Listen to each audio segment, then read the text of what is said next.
하나님 말씀 마태복음 27장 27절에서 56절까지 교독하겠습니다. 이에 총독의 군병들이 예수를 데리고 관정 안으로 들어가서 온 군대를 그에게로 모으고 가시 면류관을 엮어 그 머리에 씌우고 갈대를 그 오른손에 들리고 그 앞에서 무릎을 꿇고 희롱하여 가로되 유대인의 왕이여 평안할지어다 하며 희롱을 다한 후 홍포를 벗기고 도로 그의 옷을 입혀 십자가에 못 박으려고 끌고 나가니라.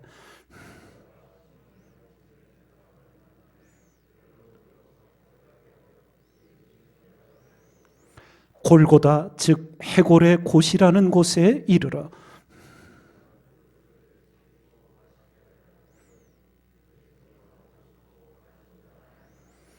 저희가 예수를 십자가에 못 박은 후에 그 옷을 제비 뽑아 나누고 그 머리 위에 이는 유대인의 왕 예수라 쓴 죄패를 붙였더라.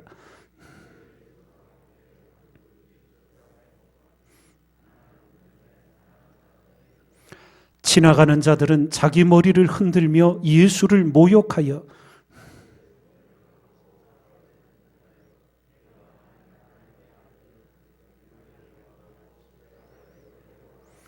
그와 같이 대제사장들도 서기관들과 장로들과 함께 희롱하여 가로되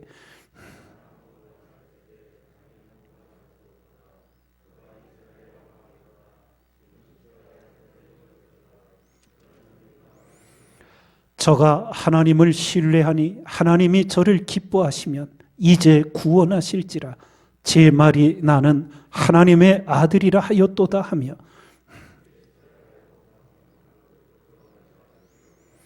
제6시로부터 온 땅에 어둠이 임하여 제9시까지 계속하더니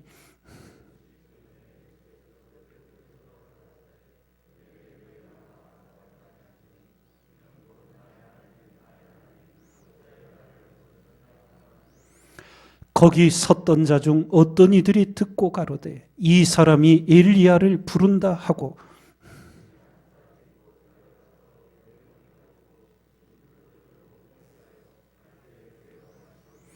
그 남은 사람들이 가로되 가만두어라 엘리야가 와서 저를 구원하나 보자 하더라. 이에 성소 휘장이 위로부터 아래까지 찢어져 둘이 되고 땅이 진동하며 바위가 터지고 예수의 부활 후에 저희가 무덤에서 나와서 거룩한 성에 들어가 많은 사람에게 보이니라.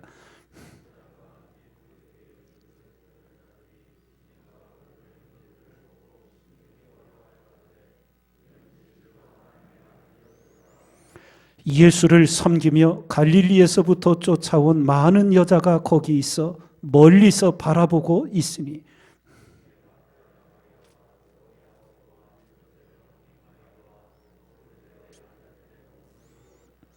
아멘.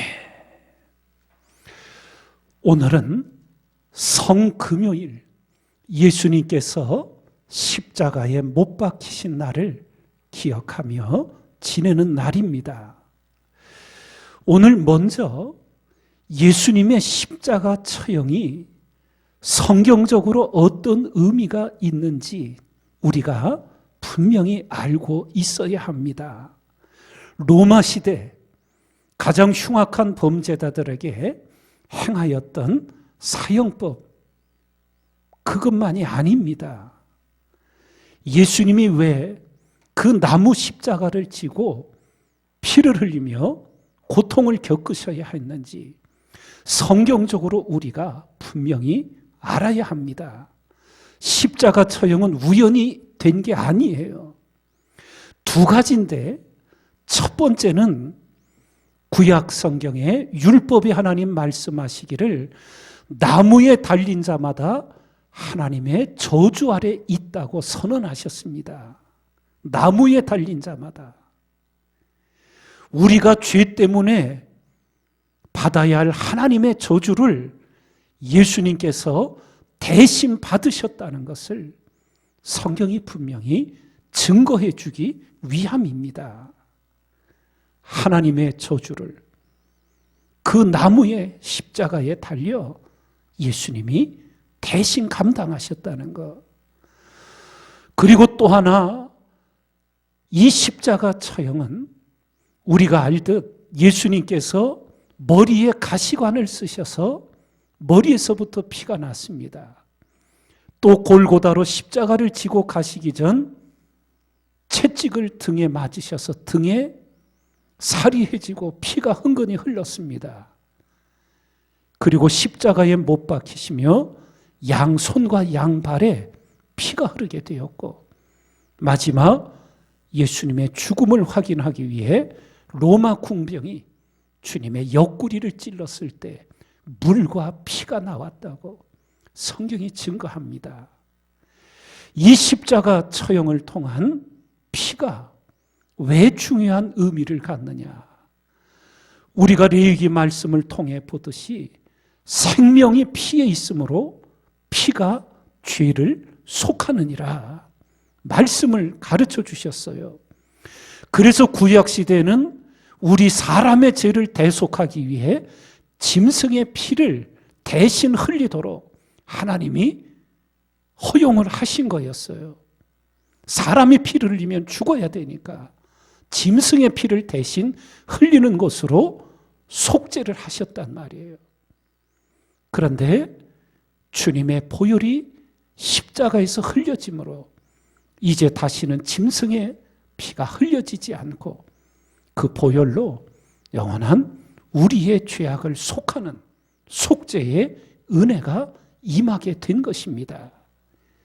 그래서 출애굽하던 그 당시 마지막 장자의 재앙이 일어날 때 유대인들의 집에 어린 양의 피를 문설주와 인방에 바르게 하지요. 그러면 하나님이 선언하시기를 내가 그 피를 볼 때에 너를 넘어가리라. 그래서 그게 6월절 넘어갔다는, 주님의 보혈이 우리에게서 사망을 거두어 가게 하신 생명의 역사를 이루어 주신 겁니다.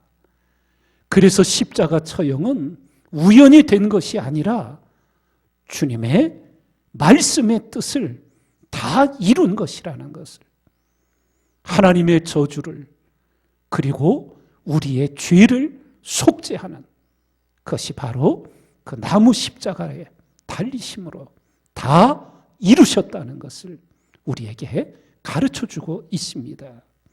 이것을 우리가 오늘 성금요일 주님의 십자가 은혜를 바라보며 성경이 다 이루어졌다는 것, 그래서 주님이 운명하시며 다 이루었다고 선포하신 뜻이 그것임을 분명히 기억하고 우리가 십자가 은혜를 새겨야 합니다. 또 하나 오늘 마지막으로 더 새겨야 할 것은 골고다 언덕 위에 주님의 십자가 하나만이 세워진 것이 아니라 강도 둘이 좌우편에 있는 3개의 십자가가 세워졌습니다. 그것도 우연히 로마 당국이 사형수도를 처형하다 보니 그렇게 됐다고 생각할 수 있겠지만 성경을 볼 때 그렇지 않습니다. 그 3개의 십자가는 너무나 중요한 하나님의 메시지를 우리에게 전하고 있는 거예요.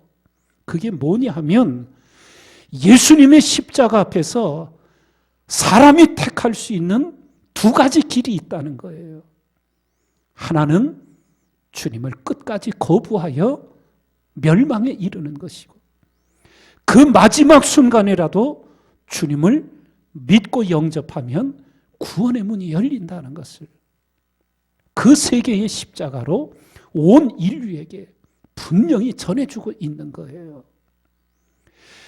우리나라를 다니면서 교회 마당이나 입구에 3개의 십자가가 세워져 있는 것을 흔히 보지 못합니다. 그런데 제가 미국에 가서 지내다 보니까 미국 교회들은 예배실 안이나 이런 데는 이렇게 십자가 하나를 해놓지만 마당이나 이런 데는 중앙에 3개의 십자가를 그렇게 만들어 놓은 것이 의외로 많이 있는 것을 보았어요. 바로 이 뜻입니다. 주님은 마지막 순간까지도 구원의 길이 무엇인지를 분명히 보여주시고 가르치시고 싶으셨던 뜻이에요. 그래서 일제강점기 최건능 목사님이 전도하실 때 예수천당, 불신지옥 이 2마디만 외치셨다 그러지요. 오늘날 성경의 진리를, 십자가의 진리를 바르게 알지 못하는 교회 목회자들 중에서도 그건 무식한 전도법이라고 그렇게 말을 하지만 성경의 진리는 그 2마디에 다 담겨 있습니다. 3개의 십자가. 예수님을 믿으면 천국에 가고 믿지 않으면 지옥에 떨어지는 그 진리가 명료하게 그 2마디 속에 선명하게 담겨 있는 겁니다. 그래서 사도 바울이 고린도 교회에 보낸 편지 속에 십자가를 세상 사람들은 미련하다고 보지요. 그러나 구원을 얻는 우리에게는 하나님의 능력이라고, 십자가의 도를 바르게 깨닫고 성경이 어떻게 이루어졌는지 주님의 십자가를 통해 새기면서 오늘 우리의 구원이 거저 온 것이 아니라는 것, 그리고 하나님 앞에 이루어지는 구원은 우리의 어떤 행위나 공로가 아니라 오직 하나님의 은혜로 구원의 이름을 늘 새기며 그 은혜 앞에 감사하고 그 은혜를 헛되이 하지 않는 구원의 백성의 삶을 오늘도 살아가기를 결심하고 행하는 우리 모두가 되기를 주님의 이름으로 축원드립니다.